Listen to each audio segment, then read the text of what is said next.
Hello everyone, कैसे हैं आप सभी लोग। तो लेट्स स्टार्ट। आज हमारी सॉइल मैकेनिक्स की क्लास है। इससे पहले भी मैंने कई सारी वीडियो अपने चैनल पर डाली हैं। तो आज से हम लोग सॉइल मैकेनिक्स की क्लास को डेली कंटिन्यू रखेंगे आपके लिए। ठीक है, एक सेकंड कलर चेंज कर लेता हूँ मैं। चलो, तो आपके लिए डेली क्लास आएगी। ठीक है, मैं कोशिश करूंगा जैसे ही मुझे टाइम मिलेगा मैं आपके लिए वीडियो ज़रूर बनाऊंगा। तो आपको पता है ये आपका एसएससी जेईई 2023 का एग्ज़ाम जो है अक्टूबर के अंदर होने वाला है। तो फ्रेंड एक बात ध्यान रखिएगा, आप अभी से ही अपने नोट्स को प्रिपेयर करिए। दूसरी बात, उन नोट्सों का बार बार रिवीजन करिए। ठीक है, और रीजनिंग 1 घंटा ज़रूर दीजिएगा रीजनिंग को। और मैं आपको यहाँ पे रीजनिंग तो बेसिकली आप खुद कर सकते हो, जीएस के लिए मैं अपने यहाँ पे क्लास चलाऊँगा। ठीक है, अब हम लोग ज़्यादा टाइम को वेस्ट नहीं करते हैं, आइए स्टार्ट करते हैं सॉइल मैकेनिक्स। तो सॉइल मैकेनिक्स की अगर बात करें, एग्जाम में वेटेज अच्छा रहता है, लगभग 10 to 12 मार्क्स यहाँ से आते हैं।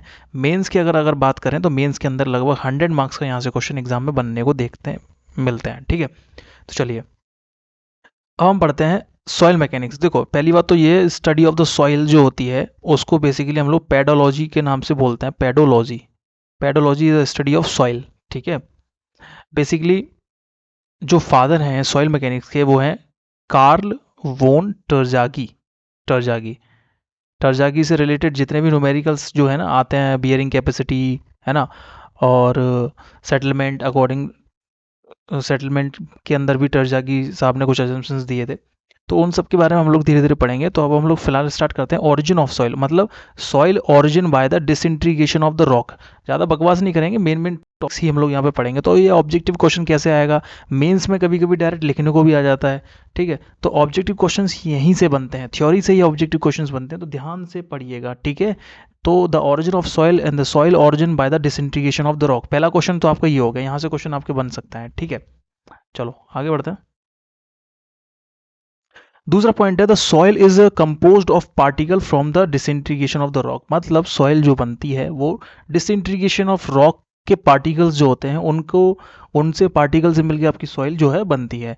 ठीक है, the void space between the solid particle में be contain air water and both, मतलब ये कह रहे हैं कि जो भी आपके सॉइल के पार्टिकल्स होते हैं उन सॉइल के पार्टिकल्स के बीच में या तो आपकी यहाँ पे एयर हो सकती है, यहाँ पे है ना, या फिर यहाँ पे एयर की जगह आपका वाटर हो सकता है। दो चीज़ें आपकी हो सकती हैं, या फिर आपका एक चीज़ हो सकती है, या तो आपकी एयर भी हो सकती है या तो आपकी वाटर भी हो सकती है। तो वो कंडीशन कौन सी हो जाती है, वो थर्ड फेज के अंदर चली जाती है, 3 फेज, जिसको हम लोग पार्सली सेचुरेटेड फेज बोलते हैं।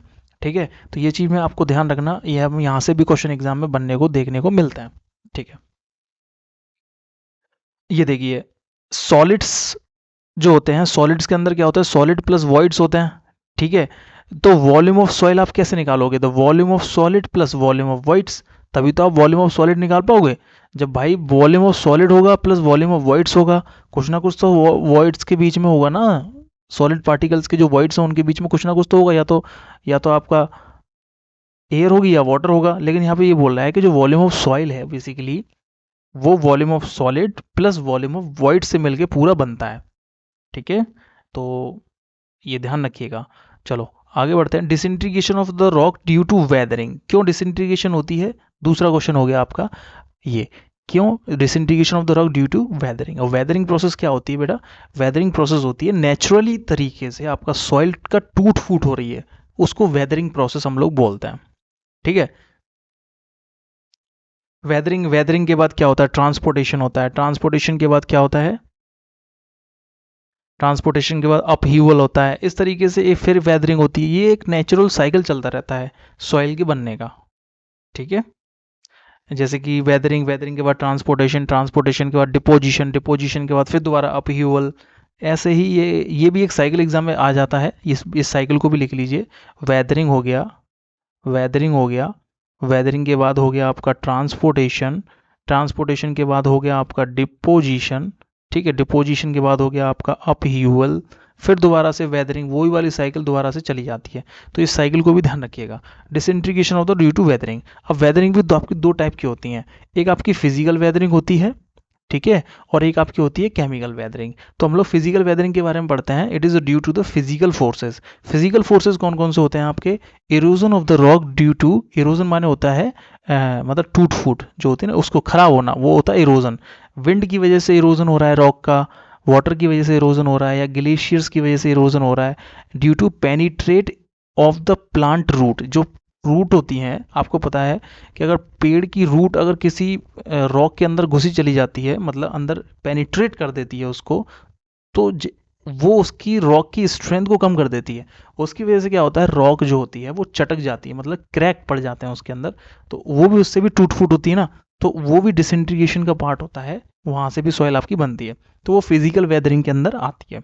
ठीक है, मैंने आपको एजेंसीज बता दी कौन कौन से फिजिकल वेदरिंग की एजेंसीज हैं। अब आप देख सकते हैं disintegration of the rock. Disintegration of the rock alternate freezing की वजह से और थॉइंग कंडीशंस की वजह से भी होता है। ये फ्रीजिंग एंड थॉइंग कंडीशन क्या होती है, देखो जैसे कि आपका मान लीजिए वाटर है, अगर वाटर रॉक की क्रैक्स जो होते हैं उनके अंदर चला गया और after due to low temperature की वजह से आपको पता है कि जो वाटर है वो आपका आइस के अंदर कन्वर्ट होगा, तो आइस का वॉल्यूम बढ़ेगा, आइस का वॉल्यूम बढ़ेगा, जैसे आइस का वॉल्यूम क्रैक्स के अंदर बढ़ेगा तो वो क्रैक्स का साइज बढ़ा देंगे, और जैसे ही वो क्रैक का साइज बढ़ा देंगे तो वो रॉक जो है वो चटक जाएगी, रॉक टूट जाएगी, तो इसको अल्टरनेट फ्रीजिंग एंड थॉइंग कंडीशन हम लोग बोल देते हैं। ठीक है, and unloading condition result cracks, unloading conditions की वजह से भी आपका क्रैक्स देखने को मिलता है, तो ये आपका फिजिकल वेदरिंग के अंदर आते हैं। फिजिकल वेदरिंग में किस तरीके से टूट फूट आपकी होती है। ठीक है, soil is formed retain the mineral that present in parent rock, मतलब ये है कि इससे जो सॉइल बनती है उसके अंदर जो मिनरल्स होते हैं वो मतलब पाए जाते हैं, मिनरल्स मिलते हैं उसके अंदर, समझ रहे हो ना आप। The soil so formed retain the minerals that present in parent rock, मतलब जो प्रेजेंट होते हैं पेरेंट रॉक के अंदर वही आपके रिटेन मिनरल करते हैं फिजिकल वेदरिंग के अंदर। ठीक है, और सबसे इंपॉर्टेंट जो यहाँ से क्वेश्चन बनता है एग्जाम के अंदर कि जो फिजिकल वेदरिंग से कौन सी सॉइल, किस टाइप की सॉइल आपको मिलती है, तो वो ध्यान रखिएगा, वो कोर्स ग्रेन सॉइल आपको मिलती है, यानी कि ग्रेवल मिलते हैं और आपको मिलती है सैंड। ये चीज़ आपको ध्यान रखनी है कि आपका जो फिजिकल वेदरिंग होगी उससे आपका कैसा सॉइल मिलेगी। ठीक है, देयर शेप में बी एंगुलर, सब एंगुलर, फ्लैट, राउंडेड, इलोंगेटेड, मतलब इससे जो पार्टिकल्स मिलेंगे ना वो आपको एंगुलर भी मिल सकते हैं, सब एंगुलर भी मिल सकते हैं, फ्लैटेड भी मिल सकते हैं, राउंडेड भी मिल सकते हैं, या इलोंगेटेड टाइप भी मिल सकते हैं। तो ये मैंने कुछ यहाँ पे बनाए हैं, ये आप देख सकते हैं, इस तरीके के एंगुलर पार्टिकल्स आपको मिल सकते हैं, फ्लैट पार्टिकल, इलोंगेटेड पार्टिकल, ये आपका फिजिकल वेदरिंग से आपको मिल सकता है। ठीक है, I hope you get understand. ठीक है, अब हम पढ़ते हैं soil so formed do not have a bond, मतलब ये है इस जो फिजिकल वेदरिंग से जो आपकी सॉइल बनती है उनके पार्टिकल्स के बीच में बॉन्ड नहीं होता है, बॉन्ड सिर्फ और सिर्फ कोहेसिव पार्टिकल्स के बीच में होता है।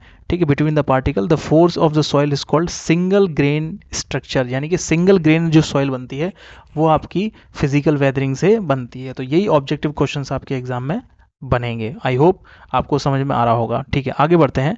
केमिकल वेदरिंग, देखो बेटा केमिकल वेदरिंग में क्या होता है कि इसमें आपके कुछ एसिड्स और एल्कलाइन जो होते हैं, the chemical weathering occur due to the chemical action of acids and alkaline present in water, मतलब वाटर के अंदर अगर एसिड हो प्रेजेंट, एल्कलाइन प्रेजेंट हो, तो उससे जो टूट फूट होती है वो केमिकल वेदरिंग के अंदर आती है, एयर के अंदर हो या ग्लेशियर्स के अंदर हो। ठीक है, अच्छा, the chemical action gives crystalline particle, जो ये कैसे पार्टिकल गिव्स करते हैं, फिजिक जो केमिकल आपकी वेदरिंग होती है वो क्रिस्टलाइन पार्टिकल या स्मॉल साइज पार्टिकल जो होते हैं वो हमको मिलते हैं। तो वो किस में मिलते हैं, यही आपसे एग्जामिनर पूछेगा कि ये बताइए फिजिकल वेदरिंग के अंदर कैसे पार्टिकल मिलते हैं या फिर केमिकल वेदरिंग के अंदर कैसे पार्टिकल मिलते हैं। तो आपको ध्यान रखना है केमिकल वेदरिंग के अंदर आपको क्रिस्टलाइन या स्मॉल साइज पार्टिकल मिलते हैं। स्मॉल साइज पार्टिकल का मतलब ये है कि 2 माइक्रोन से जिनके छोटे पार्टिकल्स होते हैं वो आपको मिलते हैं, और 2 माइक्रोन से छोटे पार्टिकल सिर्फ और सिर्फ क्ले के पाए जाते हैं। ओके, 1 माइक्रोन बराबर कितना होता है, 1 माइक्रोन बराबर होता है 10 की घात -3 mm। Okay, it is called clay minerals. ठीक है, the identity of these mineral different from there parent rock, मतलब ये पेरेंट जो रॉक होती है उससे आइडेंटिटी कुछ डिफरेंट ही मिलती है इनकी पार्टिकल्स की। ठीक है, ठीक है, clay mineral have a plate like structure, जो क्ले मिनरल्स होते हैं उनका स्ट्रक्चर जो होता है वो प्लेट लाइक स्ट्रक्चर होता है। कैसा होता है, plate like structures which having a large specific surface area, मतलब स्पेसिफिक सरफेस एरिया बहुत ज़्यादा होता है क्ले पार्टिकल्स का, आपको पता ही है।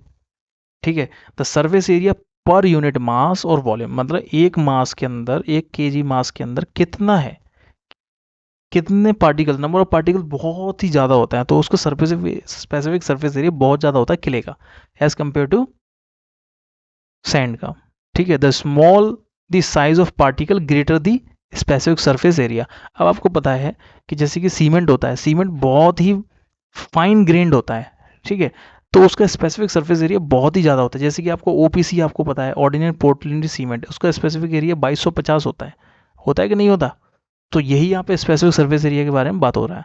अब देखो, जो क्ले पार्टिकल्स होते हैं ना, उनके अंदर एक स्ट्रक्चर पाया जाता है फ्लॉकुलेटेड स्ट्रक्चर और डिस्पर्स्ड स्ट्रक्चर्स। ठीक है, फ्लॉकुलेटेड स्ट्रक्चर के अंदर क्या होता है, इसके अंदर इस तरीके से आपका स्ट्रक्चर्स बनते हैं, और ये डिस्पर्स्ड स्ट्रक्चर होता है। ये बस एक आपको अपने माइंड में इमेज सेट करनी है कि फ्लॉकुलेटेड स्ट्रक्चर्स कौन से होते हैं, डिस्पर्स्ड स्ट्रक्चर्स कौन से होता है। ठीक है, चलिए आगे बढ़ते हैं। The soil formed are fine grain soil, उसके लिए आपका जो साइज होता है वो 2 माइक्रोन से कम होना चाहिए। The presence of water in a soil is formed influence their engineering property, oxidation हो सकता है, रिडक्शन हो सकता है। ठीक है, चलो आगे बढ़ते हैं। रेसिडुअल और ट्रांसपोर्टेड सॉइल कौन कौन से होते हैं, यहाँ से क्वेश्चन एग्जाम में बनते हैं। अपने प्लेस पर रह जाएं उनको हम लोग रेसिडुअल सॉइल बोलते हैं, मतलब जहाँ पे बनी और वहीं रह गई उसको रेसिडुअल सॉइल हम लोग बोलते हैं। ठीक है, रेसिडुअल सॉइल देखो यहाँ से लिख लीजिएगा आप, ओके, यहाँ से आप लिख लीजिएगा। चलो देखिए, रेसिडुअल सॉइल कौन से होते हैं, the soil retain remain their parent rock location is called a residual soil, मतलब जहाँ बनी वहीं रह गई उसको हम लोग बोलते हैं रेसिडुअल सॉइल। एक होती है transported soil, the soil that are transported by the transported agencies. कौन कौन सी एजेंसीज होती हैं जहाँ से सॉइल ट्रांसपोर्टेड होती है, तो वो मैं आपको बता रहा हूँ। ठीक है, जैसे कि वाटर हो गया, एयर हो गया, ग्लेशियर्स हो गए, इस कॉल्ड ट्रांसपोर्टेड सॉइल। यहाँ से कौन सी मिलती है, ट्रांसपोर्टेड सॉइल आपकी देखने को मिलती है। ओके, अब कौन कौन सी एजेंसी ने ट्रांसपोर्टेड की वो आपको बता देता हूँ। देखो, residual soil have a better engineering property than the transported soil, मतलब ट्रांसपोर्टेड सॉइल में क्या होता है, अगर वो ट्रांसपोर्टेड कर जाती है ना तो उसकी इंजीनियरिंग प्रॉपर्टी, बिहेवियर सब चेंज हो जाते हैं as compare to parent rock. और जहाँ पे पेरेंट रॉक बनती है वहीं पर रेसिडुअल सॉइल बनती है, तो रेसिडुअल सॉइल की जो प्रॉपर्टीज़ होती हैं, इंजीनियरिंग प्रॉपर्टीज़, वो चेंज नहीं होती, वो सेम रहती हैं। तो यहाँ से क्वेश्चन बन सकता है, उसकी बेटर इंजीनियरिंग प्रॉपर्टी होती हैं as compare to transported soil. ठीक है, चलो आगे बढ़ते हैं।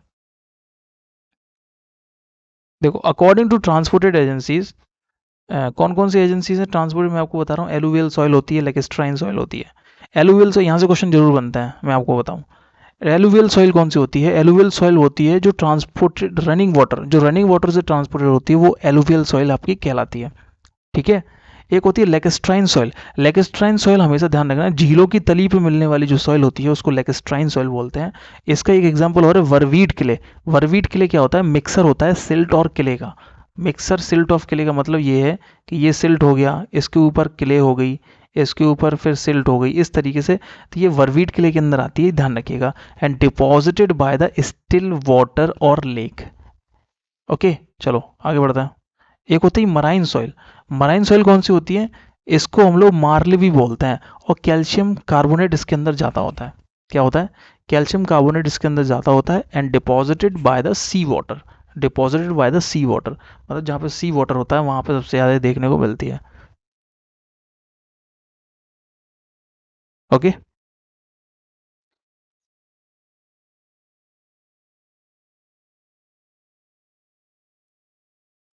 अब हम पढ़ेंगे इयोलाइन सॉइल।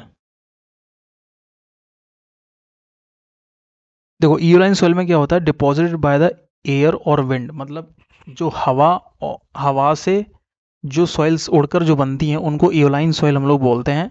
ये जो सॉइल्स होती हैं वो हाईली पोरस होती हैं और फ्राइएबल होती हैं। हाईली पोरस मतलब हाईली कंप्रेसिबल सॉइल होती हैं ये। ध्यान रखना, यहीं से क्वेश्चन आपके एग्जाम में बनेगा कि which of the following soil is highly compressible, तो आपको लगाना इयोलाइन सॉइल। ठीक है, क्योंकि उसके अंदर वॉइड्स बहुत ज़्यादा होते हैं, और जितना ज़्यादा वॉइड्स होगा वो उतनी ही ज़्यादा हाईली कंप्रेसिबल होगी। ठीक है, और अगर आपकी लिक्विड लिमिट ज़्यादा है तो भी हाईली कंप्रेसिबल होगी। ठीक है, वो मैं आपको आगे बताऊंगा। इसके एग्जांपल्स लुइस ध्यान रखना, ड्यून सेंड ध्यान रखना। दो इसके एग्जांपल्स हैं, ड्यून सेंड और लुइस। ठीक है। अब वेल ग्रेडेड सॉइल भी इसके अंदर आती है। हाईली कंप्रेसिबल सॉइल होती है ये, एंड हाई परमेबिलिटी होती है। परमेबिलिटी वो मैं आपको आगे बताऊंगा। परमेबिलिटी बेसिकली सिंपल सी बात है कि the water can easily pass through the soil, that is called permeability. ठीक है, तो परमेबिलिटी ये जो इयोलाइन सॉइल होती है इसकी ज़्यादा मानी गई है, लेकिन इसकी डेंसिटी कम मानी गई है। और डेंसिटी इसका मतलब ये है कि बाहर कम होगा इसका, है ना। वेट अपॉन वॉल्यूम होता है, वॉल्यूम कम होगा इसका, वॉल्यूम कम होगा, नहीं नहीं वॉल्यूम नहीं,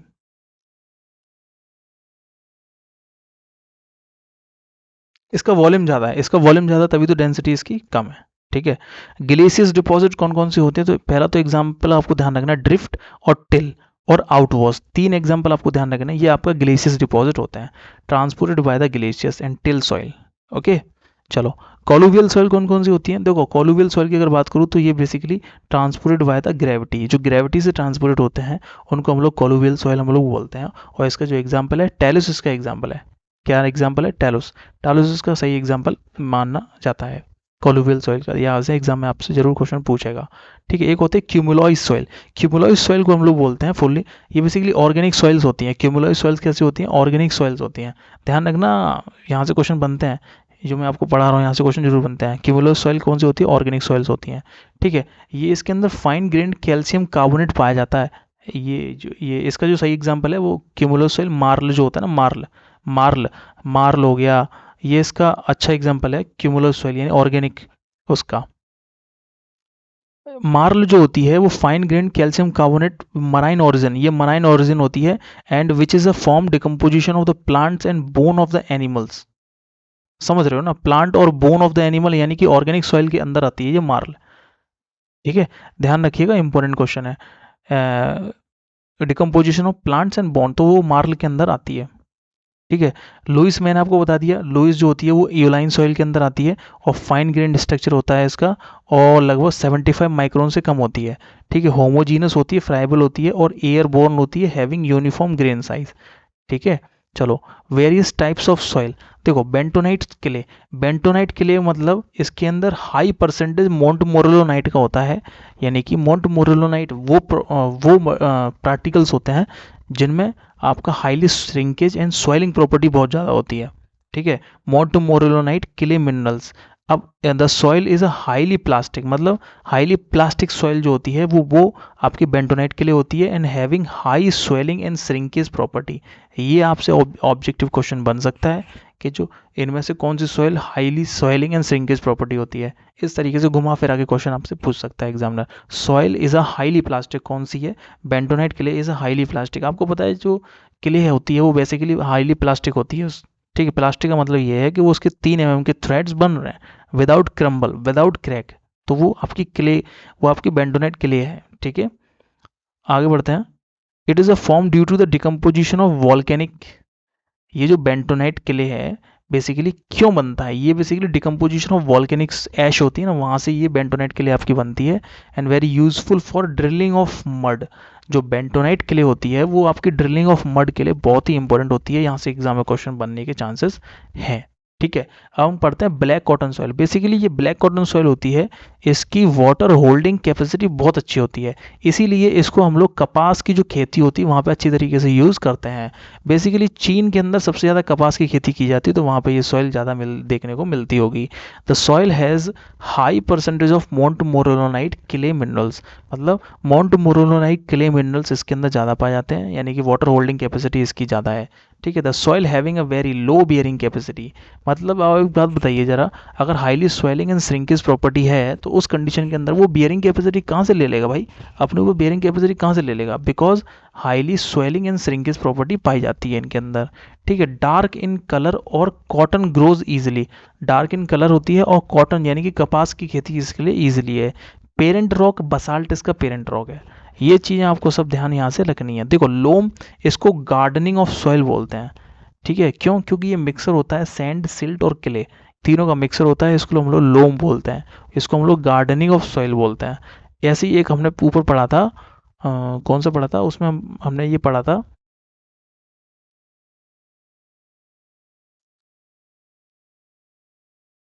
हमने पढ़ा था बेंटोनाइट क्ले।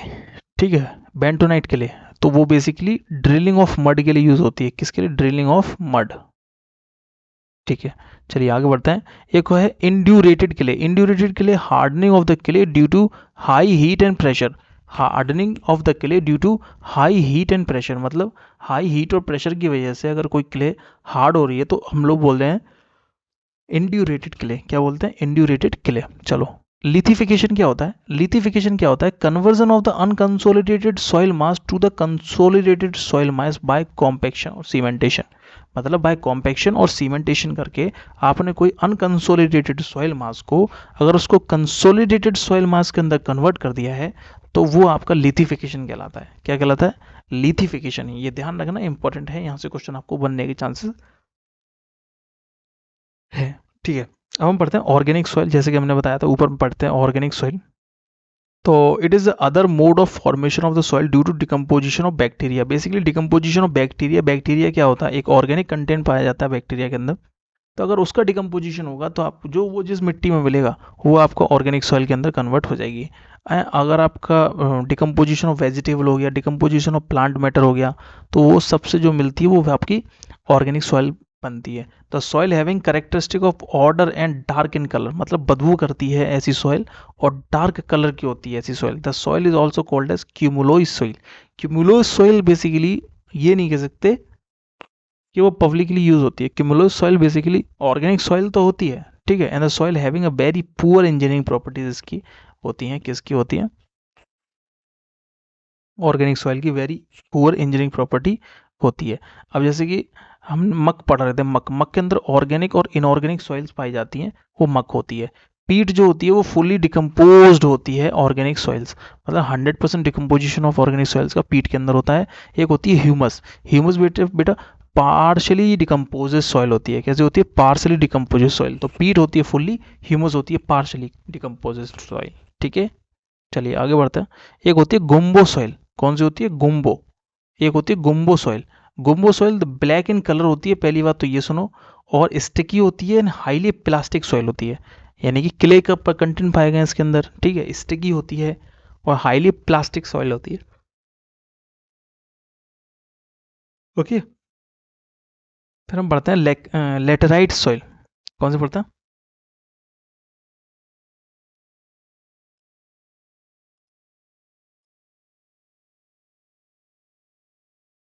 एक सेकेंड, देखो laterite it is a type of soil the form due to the leaching action. Basically laterite soil, हमेशा ध्यान रखना, ये क्वेश्चन पूछेगा कि कौन सी सॉइल लीचिंग एक्शन से बन जाती है, तो लेटराइट सॉइल जो होती है वो लीचिंग एक्शन से बन जाती है।